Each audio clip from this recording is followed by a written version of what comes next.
later. It's because we did everything different and we did everything shocking. And I'm totally crazy, but I have, and I'm going to post it one day on my Facebook page, I have a huge analysis of how ECW was a precursor to The Walking Dead. And people will talk about The Walking Dead television show for years because it's so good. And they did a lot of things that we did with shock value and amazing long storylines and keeping every character pure to itself. And when, who are the bad guys, who are the good guys, at times we split it where you didn't see stuff coming. I could relate that to when the whole season they were looking for that little girl, and then she wound up being in the barn as a zombie.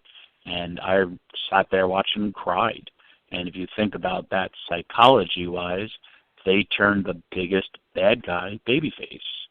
They turned the zombies, babyface.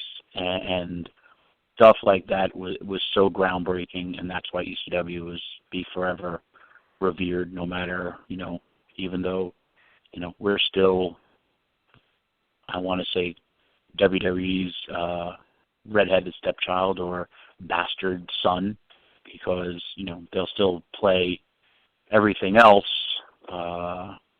or promote more stuff than they do still to this day, even when they own it, of, WCW. Everything else outside of ECW, but that's okay because we still have that underground feel to it, and we always will. I'm actually now, as you said that, going through my head, picking out the seasons and picking out every ECW character and trying to figure out who would match up to who. But I got to ask, if I could ask for a spoiler on that list, my God, who is Paul Heyman? Because there's a couple guys that I could kind of handpick that could fit the Paul Heyman mold. For a while, he was Herschel, and also they had the same hairstyle. I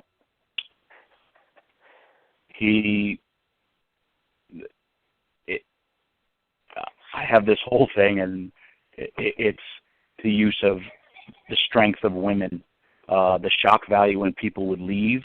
Basically, they get killed off the show. For myself, Rick, the cop, he was a normal dude put in insane, extreme circumstances, but at the end of the day, he always does the right thing. So many things. You got to see the metamorphosis of these characters and how they've changed. And it's just, I watch everything through a wrestling eye, not just an ECW eye, but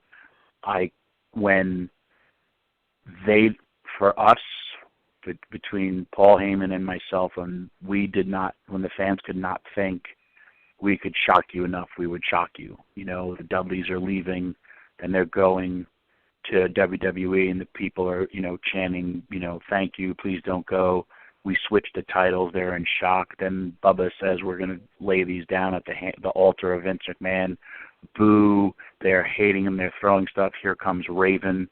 Raven DDTs him, Tommy Dreamer and Raven are now the tag team champions, and the people totally forget about the Dudleys, and now we have these two guys who used to be friends. Used to be enemies, and now they have to coexist. That to me was the first two seasons when the one guy came back and his wife was with somebody else, and they had to deal with all that stuff. It's just, I can look at anything through wrestling and ECW eyes, but